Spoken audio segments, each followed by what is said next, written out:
And he continues, and not for our sins only, but also for the sins of the whole world. And hereby we know that we know him if we keep his commandments. So it's very important. In this verse, John says, how can we truly know? How can we truly know that we have a relationship with God, that we know God?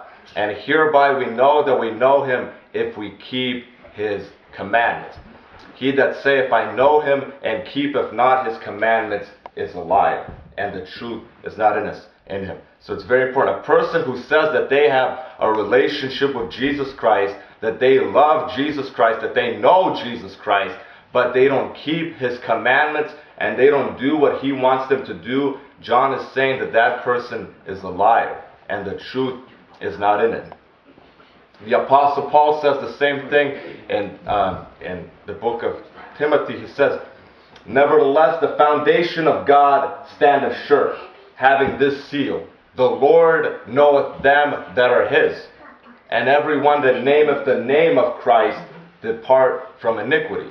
So it's very important. He's saying the foundation of God stands sure. And he says that God knows who are truly his, which Christians are really Christians, and which believers are actual believers. So he's saying the foundation is sure, God knows who are his, and having this seal, the Lord knoweth them that are his, and let every one that nameth the name of Christ depart from iniquity.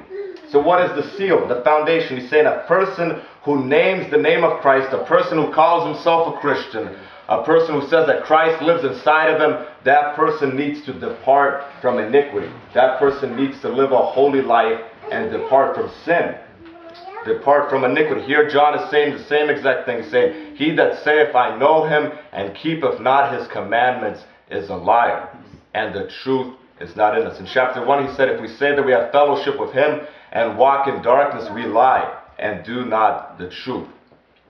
In chapter 3 he says, whosoever committeth sin transgresseth the law, for sin is the transgression of the law, and you know that he was manifested to take away our sins, and in him is no sin. Whosoever abideth in him sinneth not. Whosoever sinneth hath not seen him, neither known him. So it's saying a person who continues to live in sin, who continues to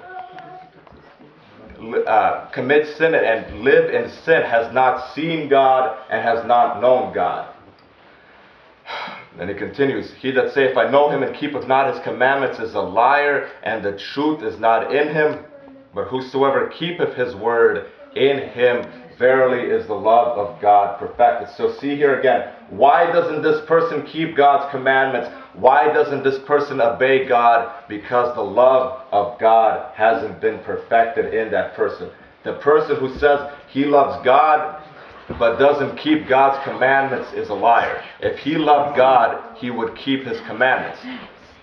Like, what kind of love is this? Imagine someone coming to you and saying, I love you. And then they go and whenever you tell them to do something, they don't want to do it. And they're always sinning against you, and they're always making fun of you, and they're attacking you and doing this. And then they come and say, I love you. You would say, no, you don't love me. If you love me, keep my commandments. If you love me, don't sin against me. That's what he's saying. But whosoever keepeth his word, in him verily is the love of God perfected.